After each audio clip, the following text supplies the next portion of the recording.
very much for your time and welcome to the AM report.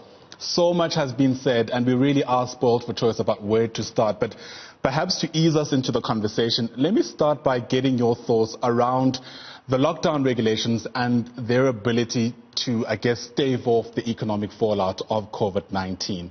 Do you think the challenges against the regulations are justified? I can't comment on the efficacy of the regulations. What is clear to us is that we needed to respond as a country, and all countries around the world responded by imposing lockdowns on their economies, and the South African government did the same. You did comment, though, about ways through which, I guess, from an economic perspective, we can try and respond. You've been quoted in some instances as saying we might need to restart the economy. What do you mean by that?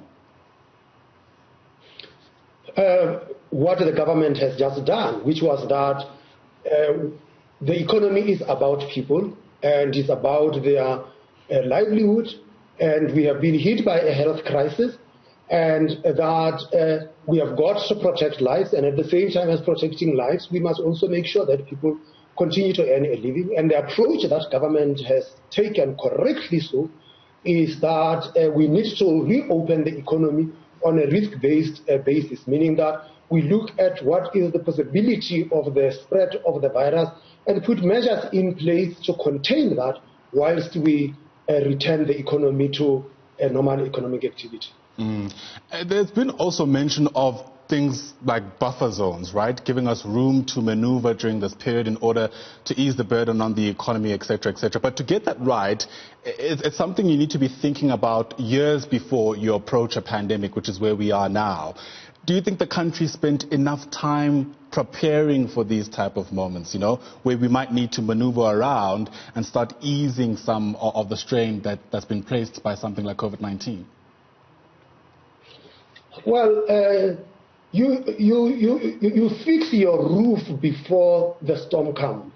You don't, in the middle of the storm, try to fix your roofs. So once you are in the middle of the storm and you realize your roof is leaking, just get the buckets to contain the leak.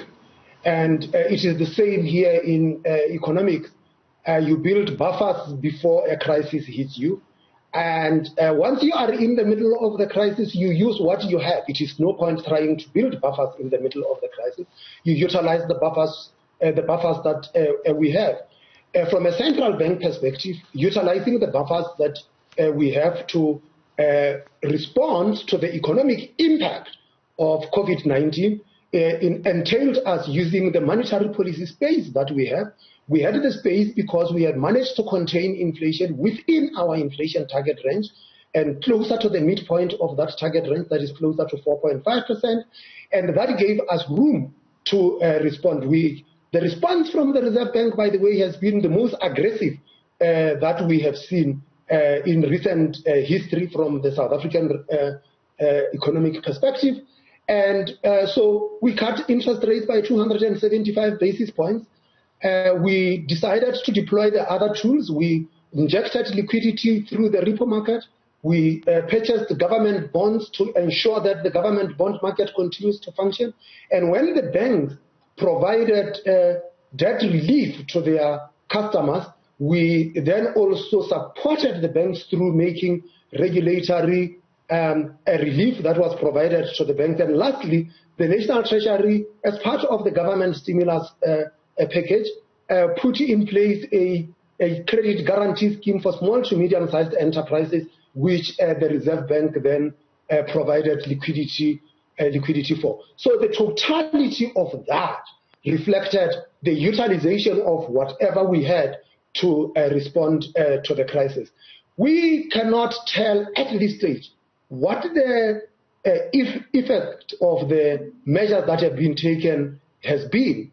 As the economy opens up, we would be able to gather more information. As data gets released, because lots of data had been delayed, we would be able to assess the impact of that. And should it be necessary, the South African Reserve Bank stands ready to deploy its tools as is necessary to cushion the South African economy to the impact of COVID-19. You're absolutely right about, there still being all kinds of uncertainties, even at this stage of the pandemic.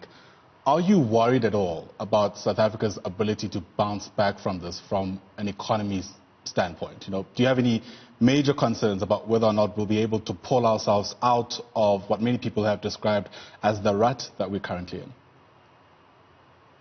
Bounce back, we will bounce back. It's the question of what would be the extent of that bounce back. And there are lessons. If we look back to 2007, 2008, we were able to bounce back quickly. But the reason thereof was that was a financial crisis that got into the economy. This time around, you have had a health crisis which impacts directly on the lives of the people. And that health crisis led to an economic shock. And that economic shock then meant that people are unable to earn livelihood. And it also then turned itself into a tightening of financing conditions, which meant governments, businesses, and households were finding it difficult to access finance.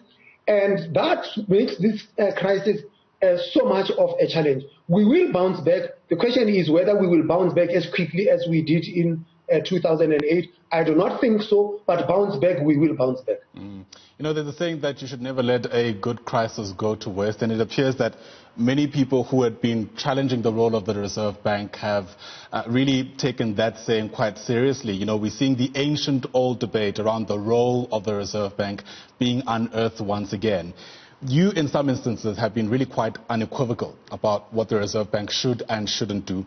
Has the new debate about the Reserve Bank, having, for instance, to stimulate jobs, create, some kind of growth and, have a mandate change, has that shifted your position about what the Reserve Bank should be doing at this stage? The mandate is very clear. It says what we do must be in the interest of balance and sustainable growth. So there is no confusion there.